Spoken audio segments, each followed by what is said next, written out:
Release date, August 31st, 2023. Ladies and gentlemen, welcome to another episode of the TBD College Football Podcast with your hosts. I'm Mason. And I'm Joey. And I'm Isaac. With this episode entitled, We're Back. Week 1 of college football is finally here. We could probably not be more excited about it. Seriously looking forward to a great week of football. Starting off with a little review of last week, though, with our personal favorite segment, Overrated, Underrated. Starting out with Notre Dame. If you're new to the show, this is a segment where we look at teams from the past week and we decide if we think they're overrated or underrated. Starting out with Notre Dame Fighting Irish, took on Navy, crushed them 42-3, way covered the spread, way proved us wrong. Sam Hartman goes 19 for 23, 251 yards and 4 touchdowns, and a total of 444 yards of offense, and their defense only allowed 169 yards. I mean, to me, guys, I'll go first. The Irish looked great. They proved me wrong. I didn't think they were going to cover the spread. I thought, look, I know it's just Navy, but they looked good. Sam Hartman looked good. The offense was very smooth. Defense might have a little trouble down the road, but ultimately a really great game from the Notre Dame Fighting Irish. So to me, I have Notre Dame as underrated. I'm still waiting to see what they're going to do down the road. I want to see what they do in week 2 against NC State, but I'm high on Notre Dame right now. Yeah, Mason, I just got to tell you right now that Notre Dame and Sam Hartman played their hearts out, and there's not a lot to judge from playing against Navy. May not be the greatest opponent to judge by, but Notre Dame showed they're here not to play, and I'm just so excited to see how they turn out. This is typically not what we say on this podcast. Normally it's beat up on Notre Dame. Typically we do overrated a lot with Notre Dame in this segment, but I got to tell you, man, I can't necessarily say overrated or underrated. I got to say they're right where they should be right now, but I'm really excited to see how they do against NC State next week. Yeah, like both of you guys said, honestly, I'm sitting here looking at this, and 42-3 is impressive. No matter who you play, I mean, that's a strong game. 19 for 23, 251 yards, 4 touchdowns. Sam Hartman looked really good, and we could say, well, it's Navy, but like Joey said, I think they're right where they need to be, and honestly, only giving up 169 yards. I mean, we can say, okay, Navy doesn't pass the ball a lot, but that's still impressive. Under 200 yards allowed. It's a lot better than USC did. So that being said, I think Notre Dame's right where they should be, and I'm excited to see how they play against NC State. And speaking of USC, we're going to talk about them next on this segment. They did beat San Jose State 56-28. But notice, I didn't say thrashed. I didn't say crushed. I said beat. Caleb Williams, it's Caleb Williams, man. He did his thing. 18 for 25, 278 yards, and 4 touchdowns, all right? 501 yards of total offense. But defense, they gave up a whopping 396 yards to San Jose State. And don't get me wrong, San Jose State looked good too. But it's San Jose State, and you gave up 396 yards against a Mountain West team. To me, guys, if USC doesn't have Caleb Williams, I think this game probably ends a lot closer. No joke. Without an offense, I was talking to my friend Donovan over the Dub Sports podcast today. He's a huge USC fan. What I told him is this. Yeah, defense right now, they may get better, okay? But if they go up against a team with a high-powered offense like Bo Nix in Oregon or Michael Penix Jr. in Washington, there's an actual offense to keep up, they could drop one. To me right now, USC, starting out, overrated. Yeah, man, I really got to say that, I don't think we were very disappointed in USC's offense, and it was kind of expected. Lincoln Riley is known for his high-powered offense, but something that he's unfortunately also known for is his lack of defense. Hence why it was kind of a shocker when Oklahoma hired Brent Venables as the new head coach, because it's a complete change in what that system was. And, I really have to say that USC is overrated after this game solely on defense, man. You can only go so far with your offense. And we saw that at the end of the season for USC. We saw that mid-season for USC. Caleb Williams can only do so much. And, once a defense is able to stop him, it's easy to stop USC. Absolutely. Yeah, so I'm gonna piggyback on what Joey said, and I would have to agree. USC, let's talk about this. They were only up by a touchdown in the second quarter. They went into the half leading by, I don't remember if it was 7 or 10 points, but it wasn't much. And when you're playing a team like San Jose State from the Mountain West, and you're USC, you're a Power 5 school, you should be up by more than that considerably. And so the fact they only won by 4 touchdowns. They were up by 7. They were up by 7 at the half, 21-14 against San Jose State. So 21-14 at the half. Thank you, Mason. And so you look at that and you say, well, it's actually pretty pitiful considering, they're USC. And so I would have to agree. If they didn't have Caleb Williams, I think they very well would have lost that one. So I'm going to go ahead and say that USC at this point in the season is overrated, no doubt. Yeah, I think we're all in agreement on that for sure. I would say that Caleb Williams obviously is still a front runner in the Heisman race, no doubt. I don't know if you guys saw the botched 76. So there was a botched snap, and then he just is about to get sacked and does the Caleb Williams thing and launches one for 76 yards and a touchdown. So I will say, though, and this is kind of up for debate, but is that a good quarterback move or is that risky? I mean, at this point, we're looking at Caleb Williams as an NFL, possibly number 1 in the draft, right? He's a prospect. So you see him make that kind of pass. For me personally, I'm scared when he's making that kind of pass. The wide receiver bailed him out in that moment. I just have to say that. Now, was it a spectacular play? Yes, don't get me wrong. But it was all luck, in my opinion.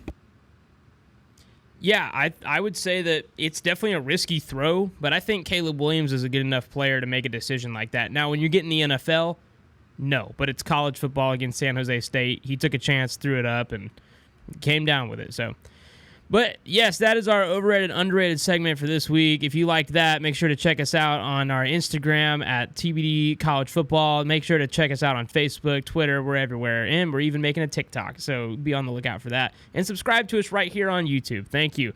Now it's time for our truly favorite segment, the Game of the Week. And I said last week it feels so good to say that again, and it is time for our Game of the Week. So Isaac, why don't you tell the folks, what is our Game of the Week? Folks, our game of the week is 5th-ranked LSU playing against 8th-ranked Florida State University in the Camping World kickoff at Camping World Stadium on Sunday in Orlando, Florida.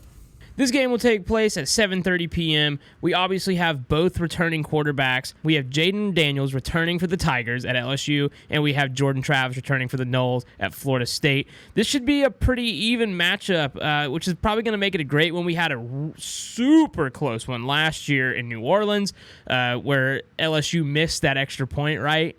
Sorry, Isaac, I know that sucked. Me and Isaac even had a conversation after that. It's like, man, with how terrible the special teams was that night, might as well just gone for 2 and gone for the win. But this is going to be a good game. Isaac, I know Isaac has the stats on this one. I'm going to let him share a little bit, and then we're going to make our picks. So I'm looking back at this, and I personally think that the special teams is what cost LSU the game last year. We lost by 1 point, and I think all in all, we should have won that game. Had we gone to overtime? Maybe. I don't know. But looking back at it, Jaden Daniels progressed a lot throughout the season. As a team, LSU averaged 6.4 yards per play in 2022, and that's not really a lot. Jordan Travis is a really good quarterback for Florida State. I'm super excited about this weekend, and looking at it right now, it looks like the FPI is 65% for LSU. I think that's a little bit high. The spread is 2.5 in favor of LSU. I think that's right where it should be. I think it'll be a one-score game either way, so I'm really excited. Go Tigers. Absolutely, man. It's going to be a good one. We're going to let Joey pick first because Isaac picked last week. So, Joey, who you got, man? I'm just going to tell you real quick, Jordan Travis is a great quarterback, and the Seminoles definitely have a great team in their hands. But I do have to say that I'm going to take the LSU Tigers, which hurts me and pains me. I have to take the LSU Tigers. The experience is just not there on the Florida State side compared to LSU's. The run that LSU made at the end of the season was definitely more impressive than Florida State. I got LSU, but I think they go over the spread. I got LSU by 2 touchdowns. Wow. That's a lot of touchdowns, dude. I mean, that's a big score difference, man, especially with me, man, just because I think this is going to come down to coaching. I think the experience is there. Brian Kelly obviously beating Nick Saban his first year. It's insane. But with that being said, man, It's in Florida. I'm picking Florida State to beat LSU, and I got them to cover the spread. I think they win by 3. I think it's a close game like last year. I think Florida State takes home the dub this year.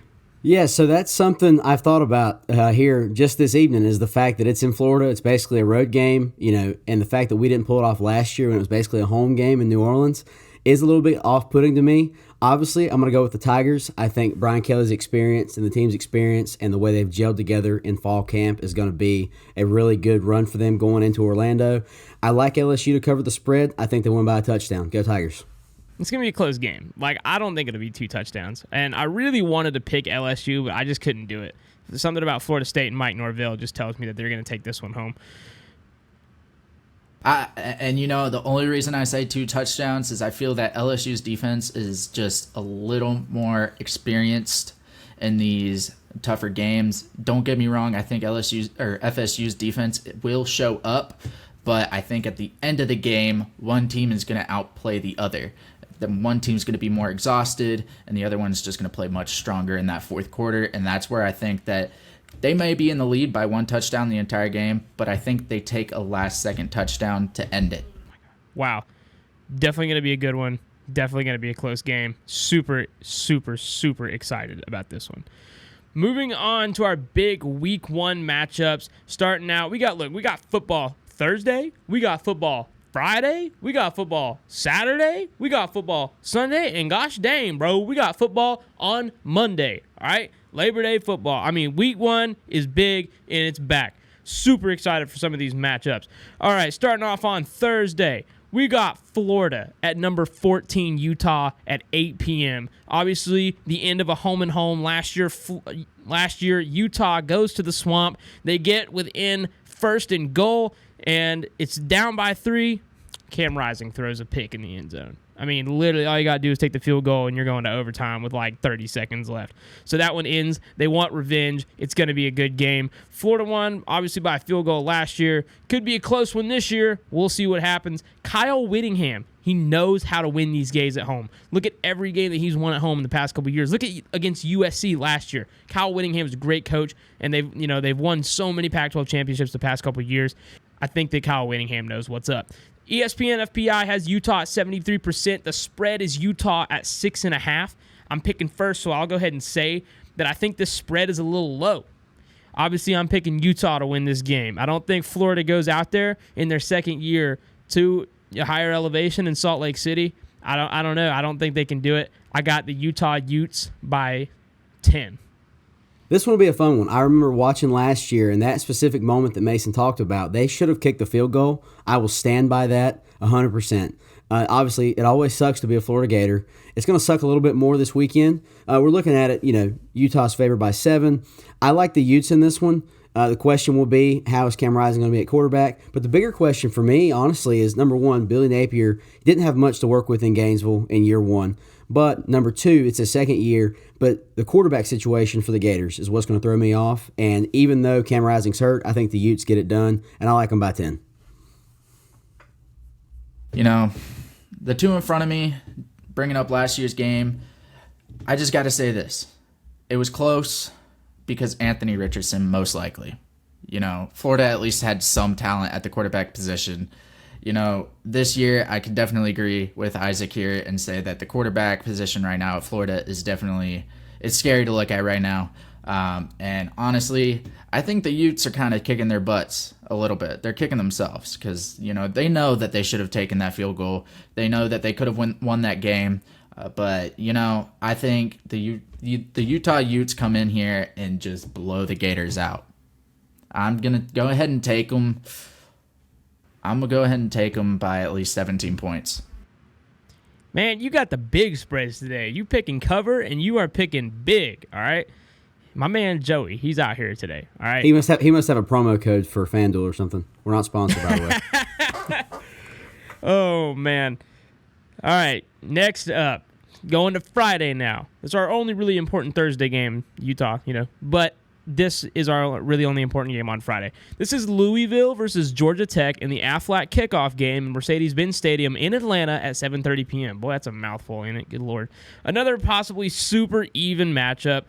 We haven't seen we haven't seen what Brent Key can really do with this team yet. This is Brent Key's first year as head coach after Georgia Tech fired Jeff Collins midseason last year.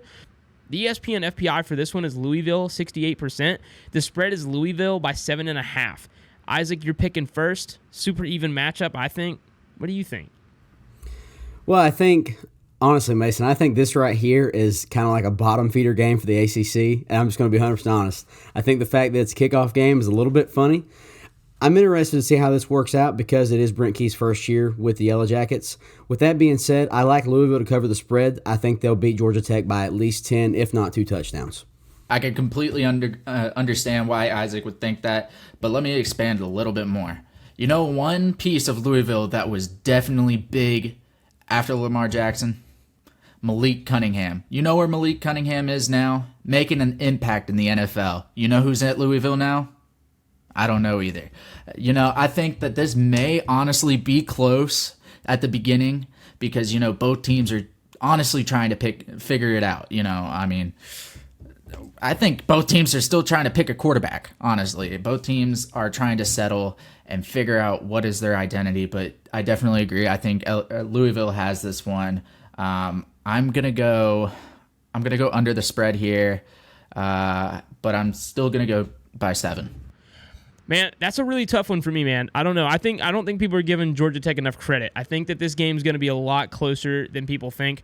With that being said, I'm sorry. Even though I'm a Georgia fan, I'm going to have to go with Louisville with you guys. TBD triple pick. Throw that Uno reverse card in there. Just because I don't think they cover the spread, though. I think it's by 3. I'm thinking Louisville by 3. That's what I got. That's what I'm sticking with. That's my story. And we're going to move on to the next game. Moving on to Saturday. So this year, guys, we wanted to let you know we are playing ESPN College Football Pick'em. Now, obviously, we're not going to do every single game in the Pick'em because some of those games, like in Week 1, are just not worth picking, right?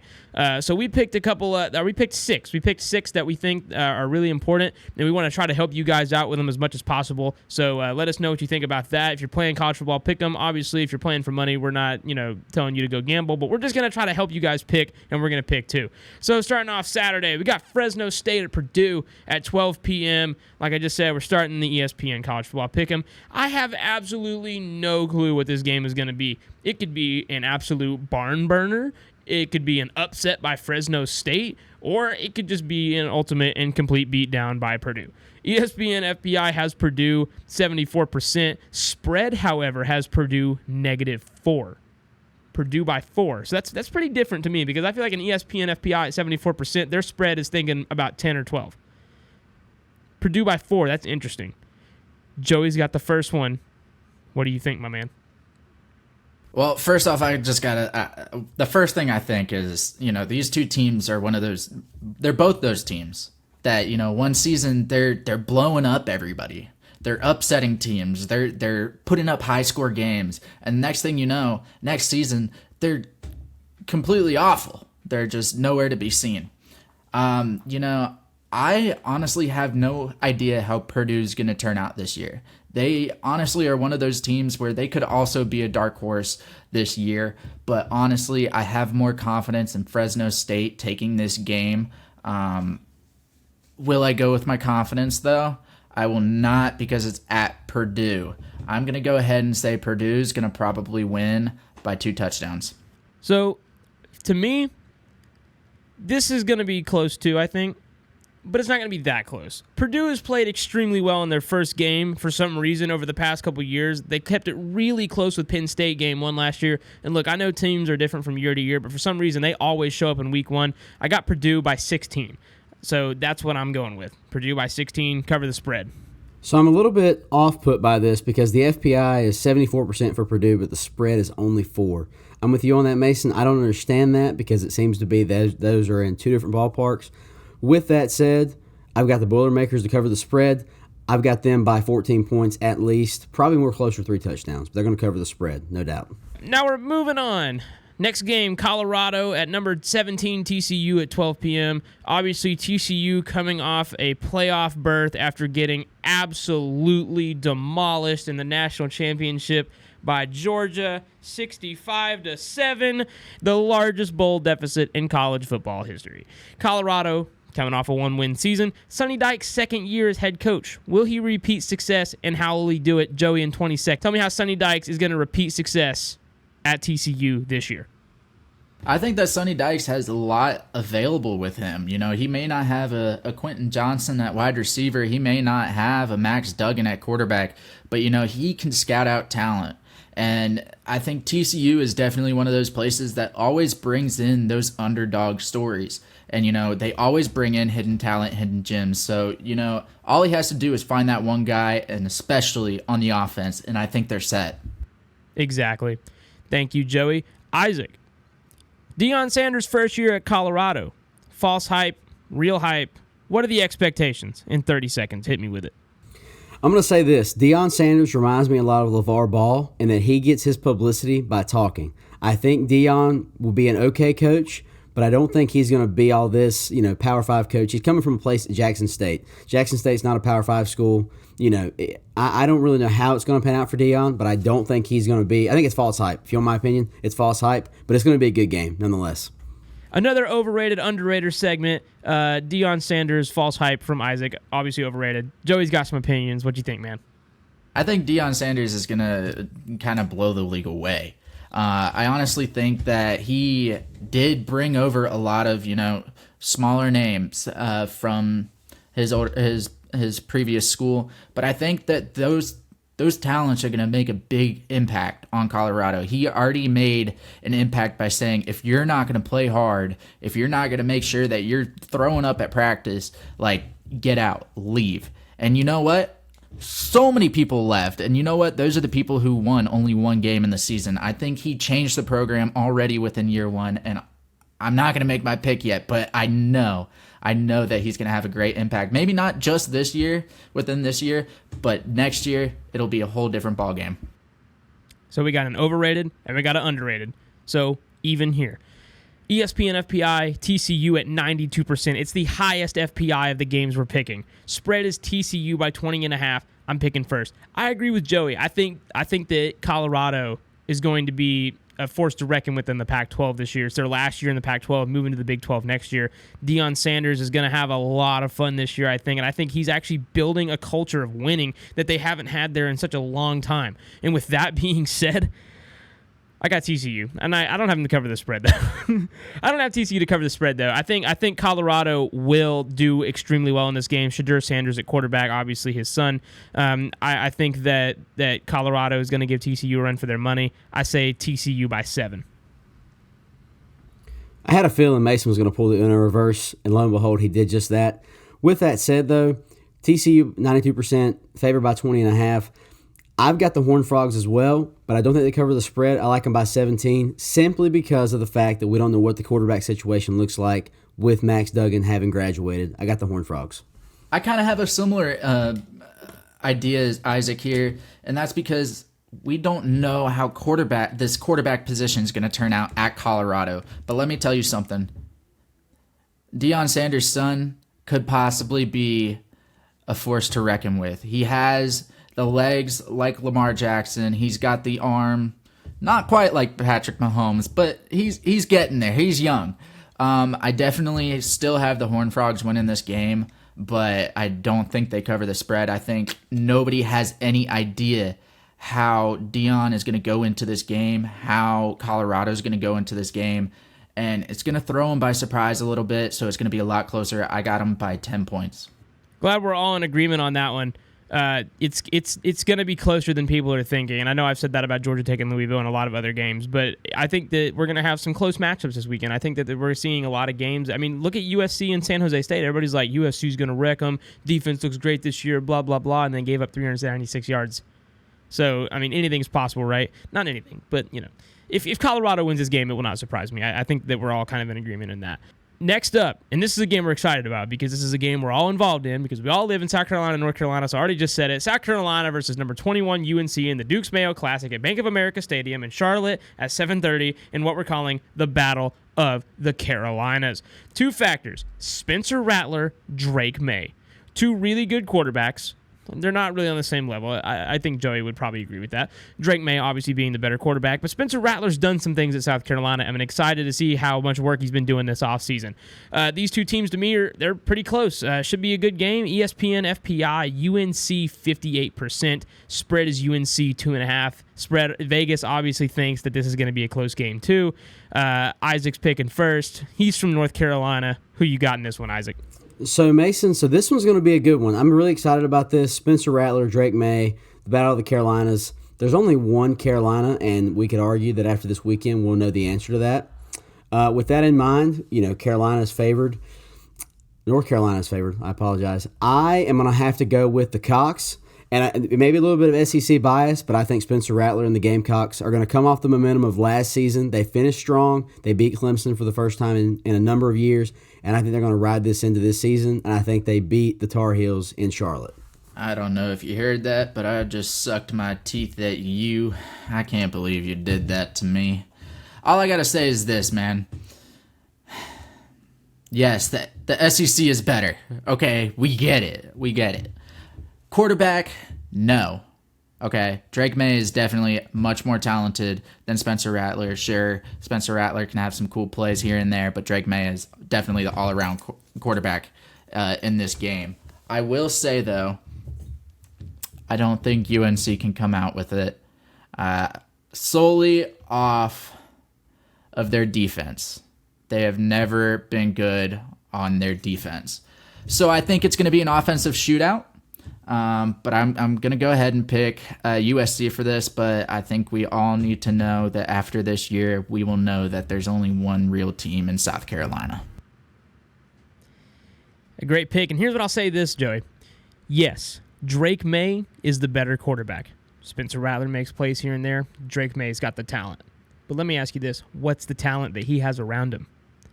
But at the same time, what's the talent that Spencer Rattler has around him? You know, I mean, that's why I think this is going to be a incredibly even matchup. And obviously, South Carolina is the real Carolina. No offense, Isaac. Well, you know what? Full offense intended, Isaac. South Carolina is the real Carolina. They're the only real team. I'm so sorry, Joey. I can't do it. South Carolina. I got them to win this. I think that they come out. I think they win by 3. I think this is a close, really, really close game. I got them by 3. I also didn't tell my spread. I think they also win it by 3. I think it comes down to the last few seconds, completely honest. But also, I really have to say that, to respond to you real quick, I don't know who Drake May has. Because last year, it was Josh Downs. Josh Downs every day. Since day one, everybody knew that was the guy. And he's gone. He's in the NFL. So, who they're going to go to, nobody knows. I also didn't give my spread. I've got the Cox by a field goal. Cox by a field goal. I like it. Well, either way, if we are all picking USC, it just means that we're picking against the spread. But yes, that is pretty fair.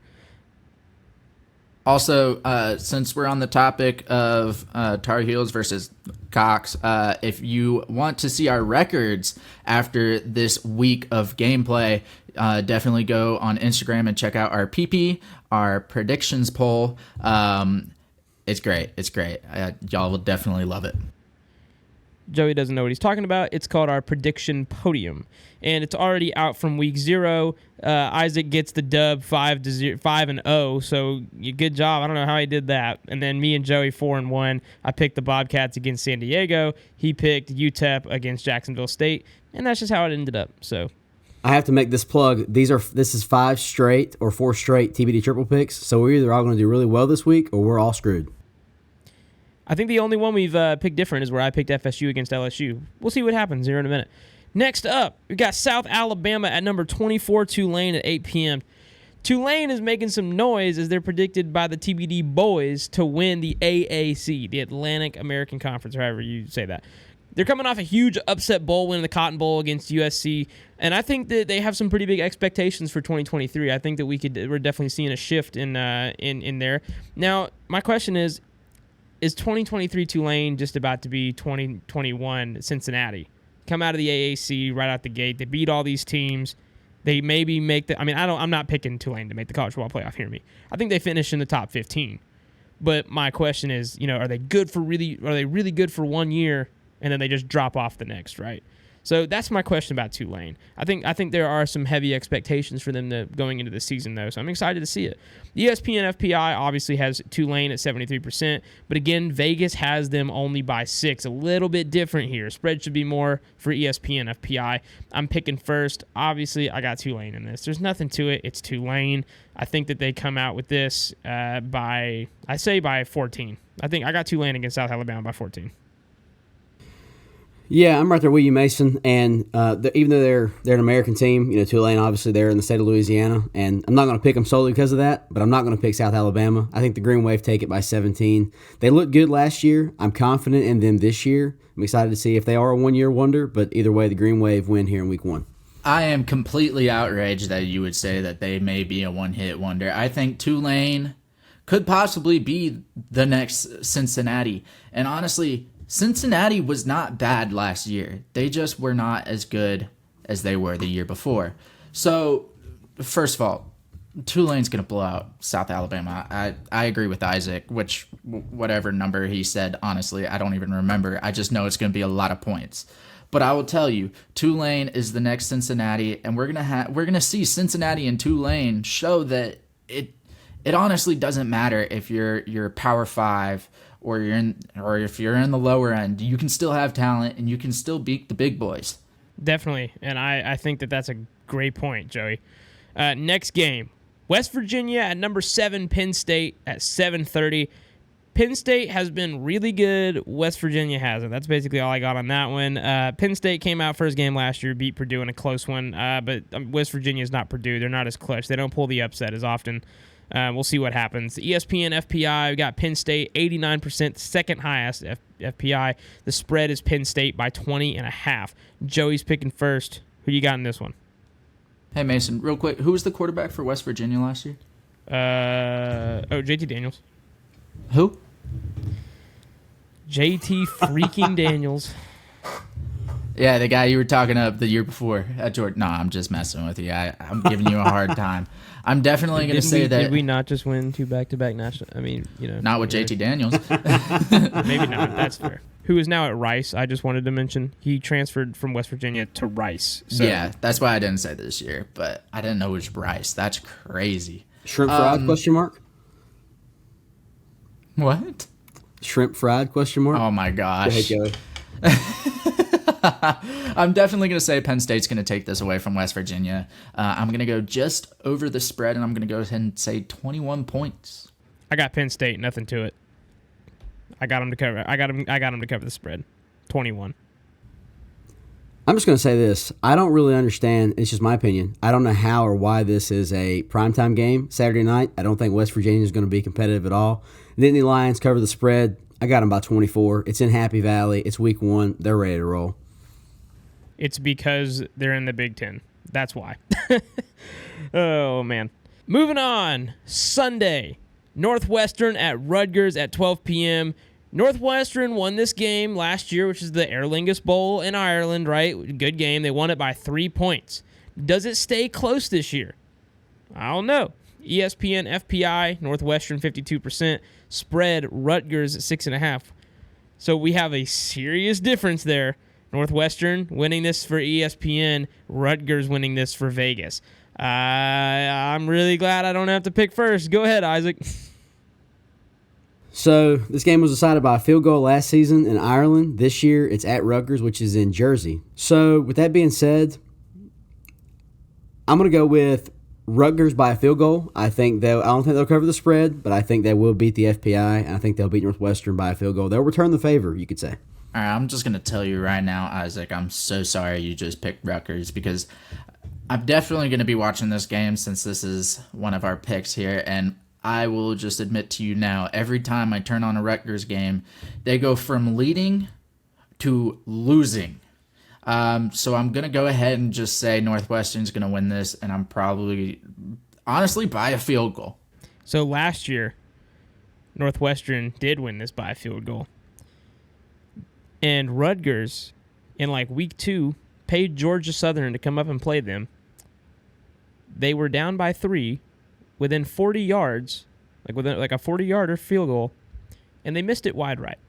I got Northwestern in this one, man. They're just not clutch. Rutgers is just not clutch. They got a new coach coming in this year too, so I don't think that Rutgers is going to be set to pull this one out. I think Northwestern, after losing 11 games last year, is trying to make a mark, and I think this is the one team on their schedule they probably can beat, so Northwestern's going to take full advantage of that, and they're going to take this one. I got North freaking Western.